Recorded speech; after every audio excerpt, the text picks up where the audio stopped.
Alright, so today we're jumping into the Chronicles of Flavius Josephus for a story that, honestly, feels like something straight out of Shakespeare.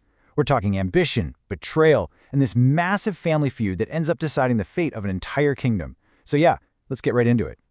The whole thing really kicks off with a super simple premise. You've got the kingdom of Judea, right? And it's not being ripped apart by some outside army. Nope, the conflict is coming from inside the house. It's all about the clashing ambitions of two royal brothers. And this is where things get really, really serious.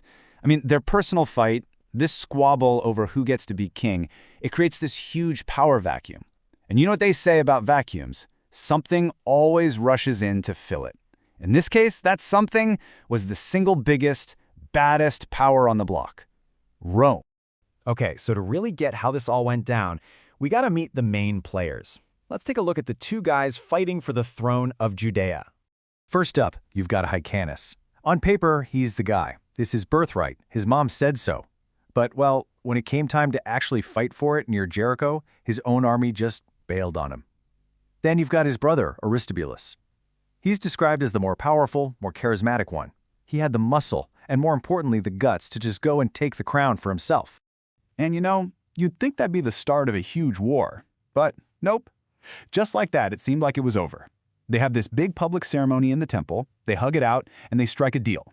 Aristobulus gets to be king, and Hyrcanus gets to live a quiet private life. They even swapped houses to show everyone they were cool.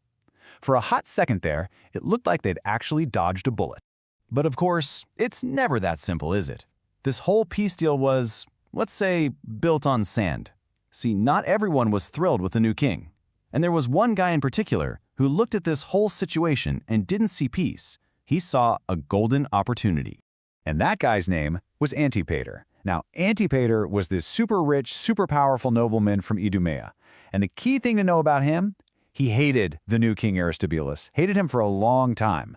So Antipater looks at the situation and knows his own future is on thin ice with Aristobulus in charge.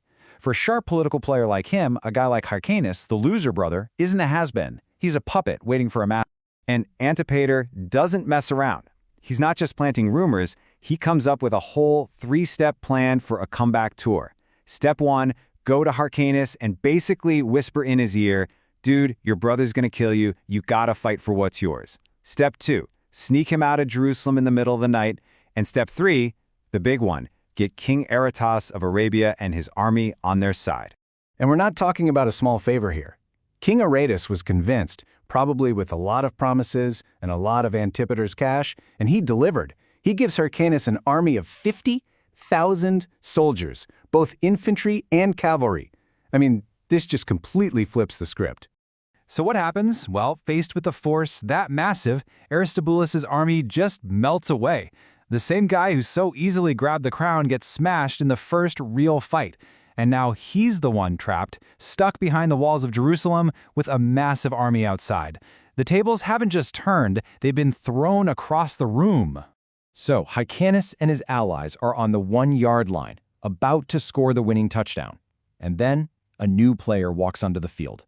A player so big, they change the rules of the entire game. A much, much bigger power decides to get involved. And that power, of course, was Rome. Specifically, a general named Scours who worked for the legendary Pompey the Great. Scours is up in Syria, he hears about this civil war down in Judea, and he basically sees a giant neon sign flashing, "Money here." Josephus says he was drawn to it like it was treasure. He saw a rich kingdom tearing itself apart and thought, yep, I want a piece of that. So, right away, both brothers send envoys to the Roman general, each trying to win him over. Hyrcanus makes his case based on justice, it's my birthright. Aristobulus, who's still stuck in Jerusalem, makes a much more compelling argument. How about 300 talents of silver? And, surprise, surprise, the cash talks. So, with a big pile of Aristobulus' money in his pocket, Scaurus doesn't even have to fight. All he does is send a messenger to the Arabian king and say, hey, you see this army? You see these eagles? Get out of here or you'll have to deal with the full wrath of Rome. And just the threat was enough. King Aretas packs up his massive army and goes home. The siege is over. Just like that, Aristobulus is saved. But Antipater, remember him? He is not a guy who gives up easily. Their big army is gone, sure, but he and Hyrcanus just decide to go up the chain of command. They appeal over Scaurus' head straight to the final boss, Pompey the Great himself. And this is really the final act. The whole question of who gets to be king of Judea, it's not going to be decided by local armies anymore. It's all down to the judgment of one Roman general. So now Aristobulus is in a really tough spot. What does he do? Does he submit to Rome, or does he try to defy them? He desperately needs Pompey to like him, but his ego, his pride as a king, just can't handle bowing down to someone else. And this, right here, this indecision is what's going to sink him. So he comes down from his incredible fortress in the mountains, this place called Alexandrium, and he goes to meet Pompey. He tries to plead his case, play the part of the humble ally, trying to win him over. But then he just can't take it. He can't stand looking weak, so he runs back up to his fortress where he feels like a king again. He keeps doing this, going back and forth, 1 minute begging for help, the next minute acting like a defiant ruler. He's trying to have his cake and eat it too. You can just imagine how this looked to Pompey. For Aristobulus, this was about saving face, about his dignity. But for a Roman general like Pompey, who expects people to just do what he says, this looked like pure arrogance. This wishy-washy behavior wasn't strategic, it was insulting. And Pompey's patience just evaporated. He decides, all right, fine, I'm done talking, we march. And from there, things move fast, really fast. Pompey hears some other war news that makes him want to wrap this up quickly, so his legions march on Jericho. A totally freaked out Aristobulus finally surrenders completely. He offers Pompey money, the city, everything. But, and this is the final twist, his own followers in Jerusalem refuse to play along. They lock the gates and tell the Romans to get lost. And that was it. That was the last straw. Aristobulus promised Pompey the city, and his own people defied him.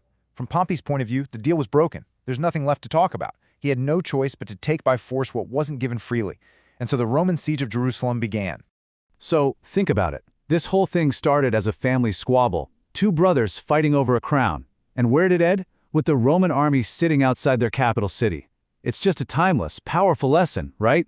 It shows how when a nation is fighting itself, it basically puts up a giant help wanted sign for foreign powers to come in and decide its fate.